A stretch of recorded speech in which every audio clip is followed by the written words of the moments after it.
Hello and welcome to our look at the Sunday papers. Well, with me are the broadcaster and journalist Sharma Pereira and Peter Conradi, who's foreign editor at the Sunday Times. Well, the morning's front pages look a bit like this. First up, The Observer. It's reporting what it calls unprecedented criticism by a group of leading retired bishops over the Church of England's stance on lesbian, gay and bisexual relationships. The Mail on Sunday looks back at a supposed exchange between Diane Abbott and the Brexit Secretary David Davis, which is said to have happened after the vote to trigger Article 50.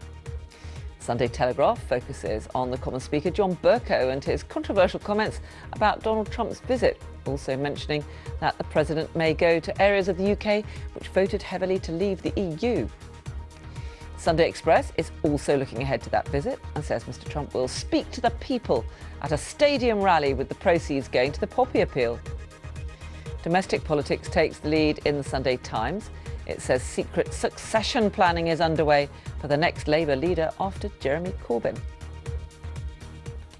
Well, thank you both very much indeed for joining us. And let's start with that story, which makes it to quite a few papers speculating about exactly what's going to happen on Donald Trump's visit. And we're hearing on the front page here of the Sunday Telegraph that he's going to head to what they call the Leave Heartland, which we know as the Midlands. Exactly. No, it's great, isn't it? I mean, obviously he's thinking, they don't want me in the House of Commons, where can I go? And I mean, where better to go?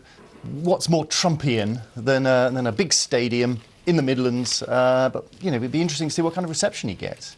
It's not unprecedented, is it, for a state visitor to go and break out of London and speak in a stadium? No, because Modi, the Indian leader, came and addressed a rally in Wembley Stadium, I think, and sort of Cameron came on stage at the end of it.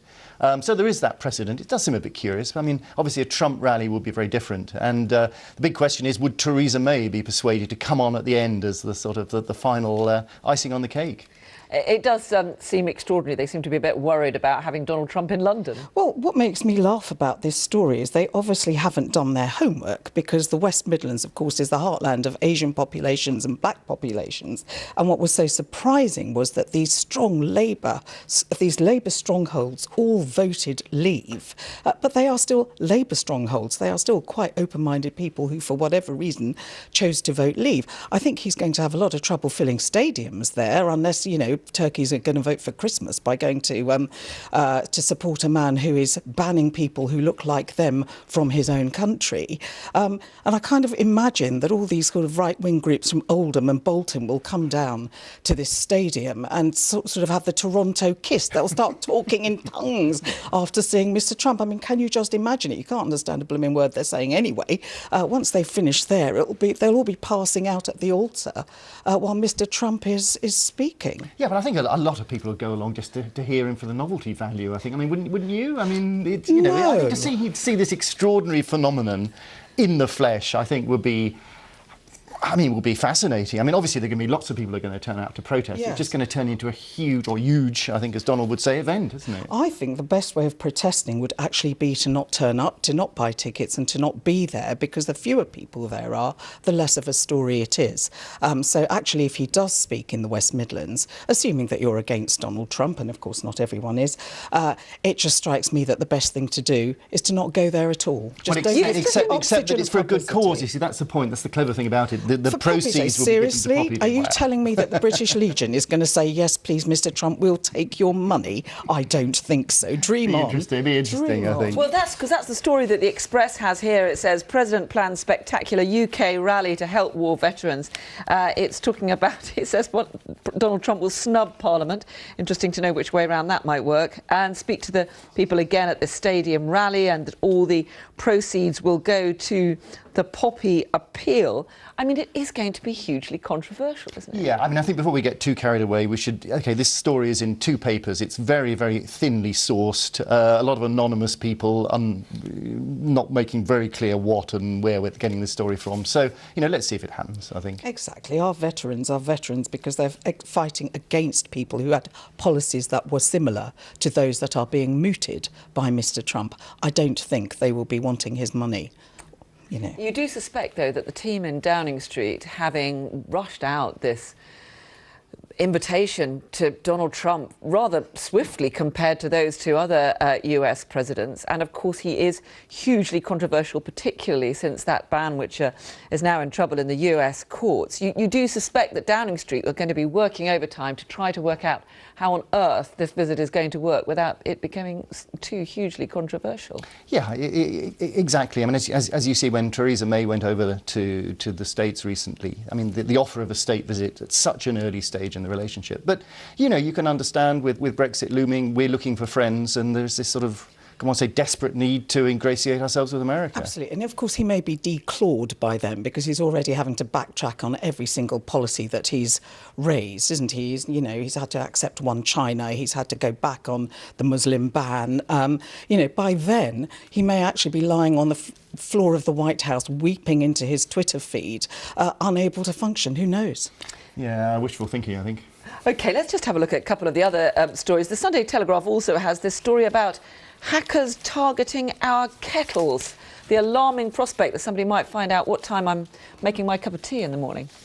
Yes, yeah, it's very alarming stuff. And not just kettles, apparently it's fridges, driverless cars, maybe what will be next, bread makers, cappuccino machines, God knows. Now, I mean, this is I think underlying this, there's a serious point. Because this is all about, also it's time to coincide with the opening of GCHQ's National Cyber Security Centre. And I think one of the fears is that with the so-called Internet of Things, all these kind of appliances in the home that are connected to the Internet, there are ways of getting into these devices from afar and actually turning them around and sort of harnessing all this computing power to attack websites, to bring down websites. And we've actually, on a serious note, we've seen this happening. For example, the Russians were involved in attacks on Estonia, in Ukraine also, which, you can, ridiculous as this sounds, you can actually bring down websites and actually do serious damage. Yeah, and I mean, this whole issue of cybersecurity is quite a serious one. There was an attack on the French TV station last year. I have to say, Carol, whenever we're talking about terrorist attacks anywhere in the West, I always think really what they have to do is just bring down the national grid, isn't it? Or we were having this conversation outside where I was saying all you need to do actually is to randomly attack people in cars, and not driverless cars but smart cars, so you're on Bluetooth, so your car can be it can be hacked into. And if you just did 10 random people in every major city, it would be chaos. People would be so frightened. People would be so frightened. But that is the way, isn't it? That's the way of the future. It is. But of course, the other more immediate future preoccupying everybody is Brexit. And the Daily Mail has gone to town on, I can't say this is perhaps the biggest confrontation that we're seeing over Brexit, but this was David Davis, the minister in charge of the Brexit process, and his meeting with Diane Abbott after the big vote to trigger Article 50. Which everybody said was a kiss. And the Mail on Sunday has finally got the truth, which apparently is that David Davis went and whispered in Diane Abbott's ear after she had voted to trigger Article 50, "Thanks for your support." So it may have looked like he was kissing her, but he was actually saying thanks for your support. And that was why she said expletive off to him, because actually she was furious. But of course she was following blindly old Jeremy. So, it was the wrong piper coming to thank her for playing the tune. It does sound like an extraordinary altercation because, of course, Diane Abbott had missed a previous vote and a lot of her colleagues were accusing her of having Brexit flu because she never really wanted to vote for Brexit and then she felt she had to because the Labour leader was urging her to do so. Yeah, well, Brexit flu is obviously a sort of the kind of malady that you get over quite quickly because I think it was 2 days later she was back and voting and had this encounter. But, I mean, this is such a trivial story, isn't it? I mean, you kind of think, was there nothing else happening in the world all week for the Mail on Sunday to lead on whether or not David Davis tried to give Diane Abbott a hug? But this has been a big thing on Twitter. Really. It's been a big thing on Twitter accusing him of sexism.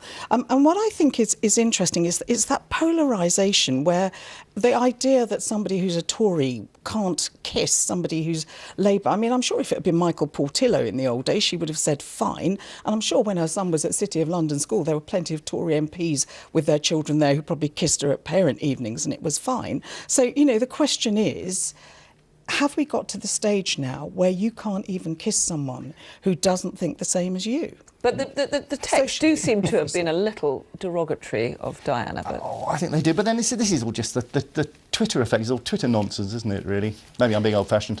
OK, let's look at a couple more stories. In the Sunday Times, not on the front page, but looking at Samantha Cameron's new role. She's now focusing on her fashion label, and her husband's looking after doing all the childcare. Yeah, no, this is great. This is splashed all over the Sunday Times today and in the style section. And it's a launch for Sam Cam's new clothing range. So it's a fun story. I mean, it gives this sort of insight into life at the Camerons, which, according to this account, appears to be exactly as you'd imagine it to be. You know, and he's saying all the things she says he's definitely spending more time with the children he did before. They're loving it. And then she comes home in the evening and says, "I don't think I can do this, darling." And he says, "Come on, glass of wine, you can do it." I mean, it's very sort of upper middle class, idyllic kind of life, isn't it, really? I think it's lovely. It's very posh and Beck's, actually, isn't it? Because she's now going into fashion. So now we'll probably have letters from David Cameron going, "Why wasn't I made a Sir or a Lord?" Or, who knows what's coming up next. But I think this is great. It's a great reversal of roles. I think, I think it's completely all right for one partner to step back sometimes while the other partner is making their name, and then for that to happen in reverse. And I think, a wash and go collection from this mother. Is that what it is? It's wash and go. Well, yes, I like the fact that apparently there's nothing you have to iron. Exactly. Oh, that is can go in good, the washing actually. machine. And also what I like anyway is just that she is coming into her own. I mean, she was raising 4 children all the time that they were, obviously they lost one sadly, but all the time he was in number 10. So, this is a woman who is